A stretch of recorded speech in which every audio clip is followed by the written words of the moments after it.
Assalamualaikum warahmatullahi wabarakatuh. Selamat bertemu kembali kepada teman-teman mahasiswa. Oke, pada kesempatan kali ini kami akan membahas sedikit banyak terkait teknik pengembangan instrumen penilaian pada mata kuliah penilaian hasil pembelajaran yang diajar langsung oleh dosen kita yang terhormat Bapak Indra Mustafa MPDI. Baik, terima kasih Bapak atas ilmunya.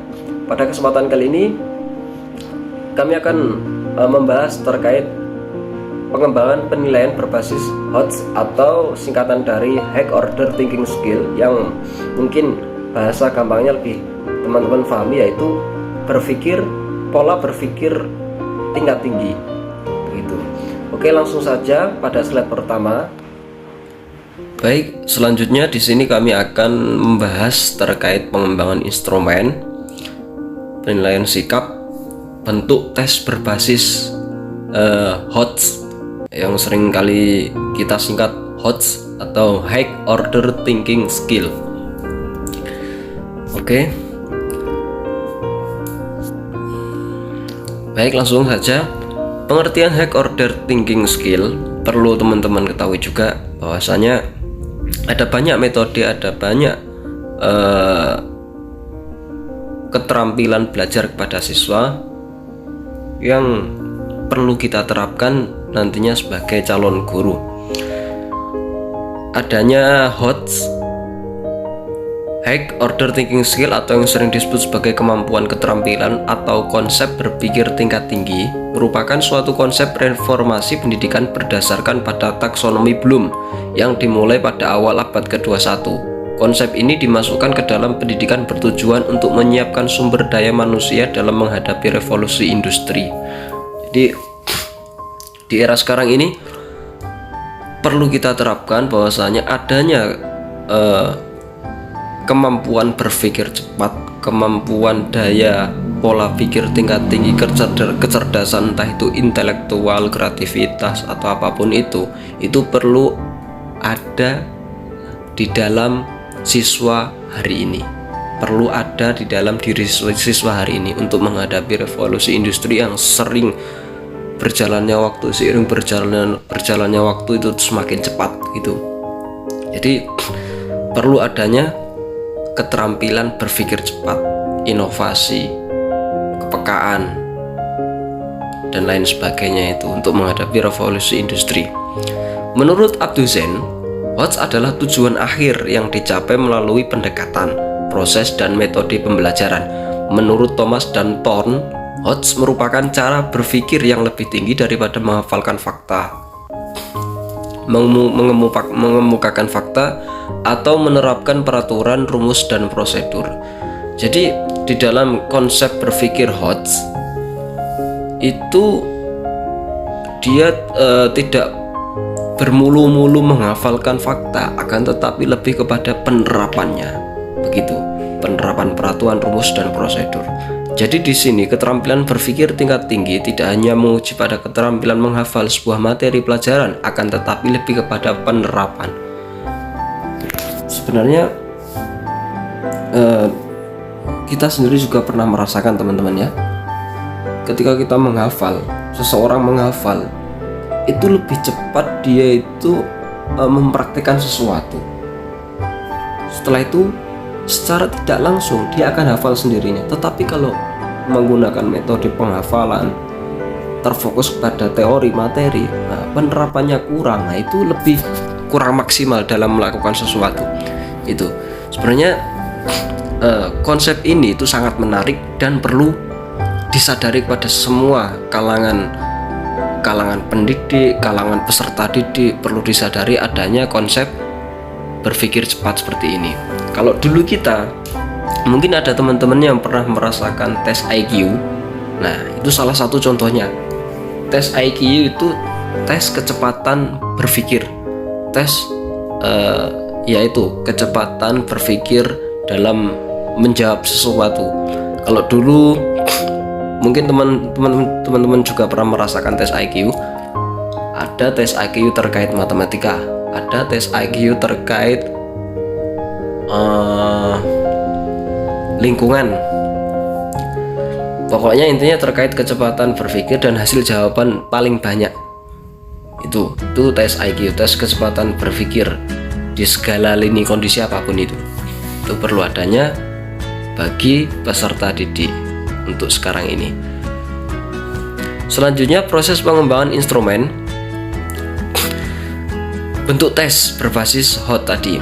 Kegiatan penilaian penting dilakukan pada saat kegiatan pembelajaran karena penilaian ialah faktor untuk mengetahui keberhasilan proses dan hasil belajar. Menurut Akbar tahun 2013 halaman 88,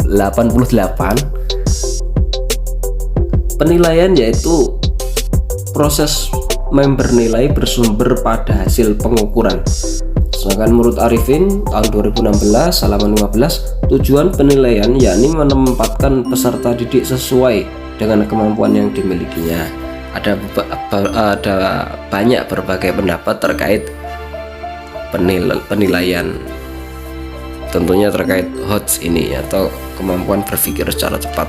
Ada banyak berbagai pendapat yang mengemukakan ini. Berdasarkan beberapa pendapat di atas, dapat disimpulkan bahwa penilaian merupakan suatu kegiatan untuk mengumpulkan informasi tentang kemampuan peserta didik yang telah dicapai agar dapat dilakukan pengambilan keputusan.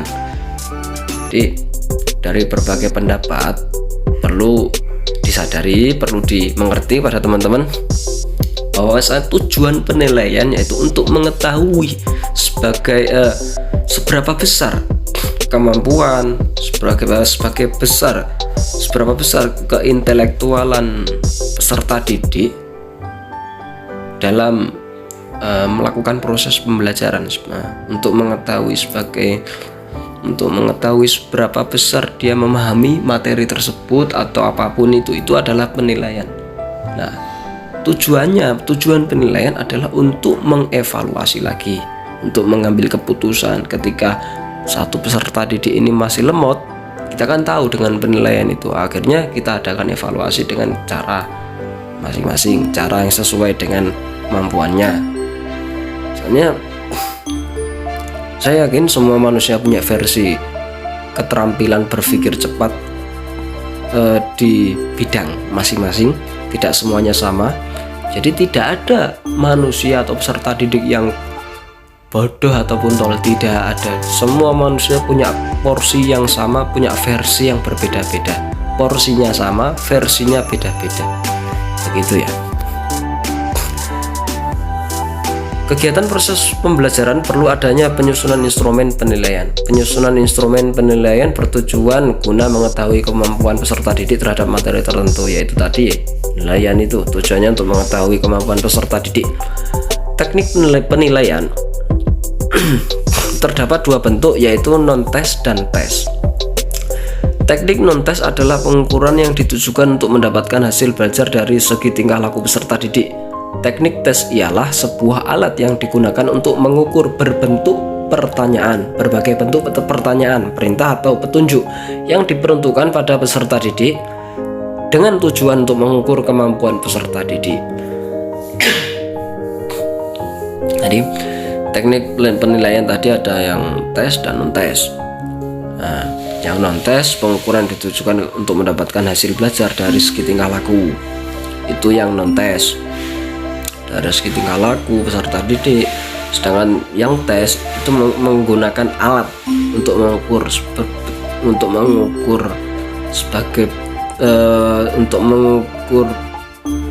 seberapa besar kemampuan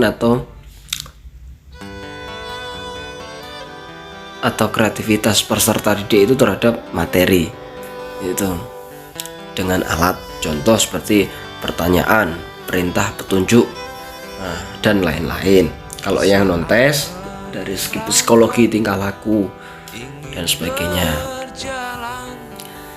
Penilaian dalam kurikulum 2013 revisi 2017 meliputi sikap, pengetahuan, serta keterampilan. Kegiatan penilaian pembelajaran di sekolah dapat dilakukan melalui kegiatan yakni ulangan harian, ulangan tengah semester, serta ujian akhir semester. Sedangkan kegiatan penilaian yang dilakukan oleh Departemen Pendidikan adalah ujian nasional. Karakteristik soal berbasis HOTS. tersebut diuraikan sebagai berikut. Mengukur kemampuan berpikir tingkat tinggi menggunakan permasalahan yang menarik, menggunakan jenis soal dengan bentuk bervariasi. Nah, ini yang lebih menarik dari HOT menurut saya sendiri, menurut kami sendiri dalam pembahasan materi kali ini. Memang HOT ini konsep belajar dengan berbasis HOT itu menariknya selain mengetahui untuk mengukur kemampuan berpikir tingkat tinggi kepada siswa. Yang kedua, dengan adanya konsep ini, konsep pembelajaran ini, konsep berpikir ini, siswa itu bisa berinovasi dengan permasalahan yang menarik. Justru dengan adanya permasalahan yang menarik itu lebih tertantang. Nah, akhirnya tingkat keintelektualnya, tingkat kreativitas berpikirnya, tingkat pola berpikir mendalamnya itu lebih tinggi lagi. Itu dengan adanya konsep pembelajaran berbasis HOT.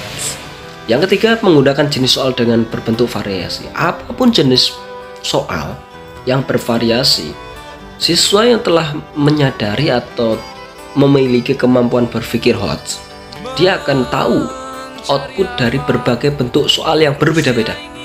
Begitu. Jadi outputnya sama, caranya berbeda. Nah, itu lebih kreatif, lebih bervariasi, itu lebih menarik. Itu. Seperti itu. Jadi kesimpulannya adalah bahwasanya keterampilan berpikir, konsep pembelajaran HOT atau pembelajaran dengan pemikiran tingkat tinggi ini perlu ada di dalam diri siswa untuk menghadapi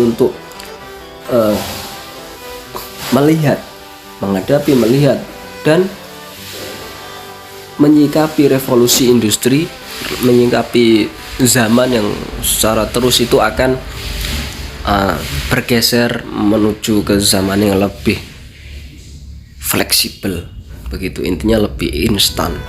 Sedangkan zaman sekarang memang seperti itu, semakin cepat.